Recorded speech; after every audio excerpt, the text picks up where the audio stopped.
नमस्कार। कार्तिक शुक्ल पक्ष की प्रतिपदा को गोवर्धन पूजा की जाती है।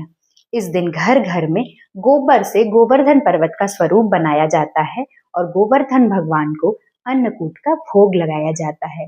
लेकिन इसके पीछे क्या कथा है, आइए जानते हैं। कथानुसार एक बार श्री कृष्ण ने देखा कि ब्रजवासी इंद्रदेव की पूजा की तैयारी कर रहे हैं। उन्होंने माता यशोदा से पूछा तो माता ने कहा कि इंद्रदेव वर्षा करते हैं जिससे अन्न उगता है और हमारी गायों को चारा मिलता है। तो श्री कृष्ण ने कहा कि इंद्रदेव का कर्तव्य है वर्षा करना।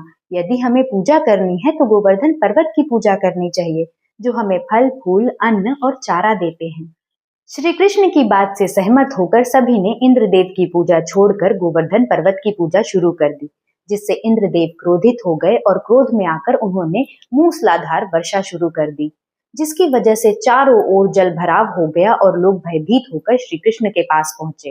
तब श्री कृष्ण ने अपनी कनिष्ठा उंगली पर गोवर्धन पर्वत को उठा लिया और पशुओं सहित पूरे ब्रजवासियों को उसके नीचे शरण दी।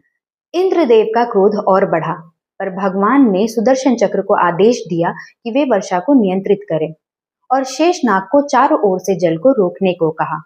7 दिन तक लगातार वर्षा के बाद इंद्रदेव को अपनी गलती का ज्ञान हुआ। वे ब्रह्मा जी के पास गए और उन्हें बताया कि ब्रज का एक बालक है जो मेरे पूजन को रोक रहा है, जिस पर ब्रह्मा जी ने कहा कि वह कोई साधारण बालक नहीं बल्कि भगवान विष्णु का अवतार श्री कृष्ण है। यह सब सुनकर इंद्रदेव का अहंकार टूट गया। उन्होंने तुरंत वर्षा रोकी और भगवान श्री कृष्ण से क्षमा मांगी। साथ ही उन्होंने भगवान का दुग्धाभिषेक किया।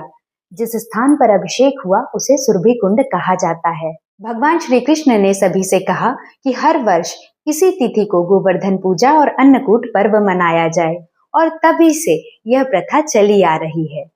तो आप बताइए, गोवर्धन पूजा से जुड़ी यह पौराणिक कथा आपको कैसी लगी? हमें कमेंट बॉक्स में जरूर लिखिएगा। नमस्कार।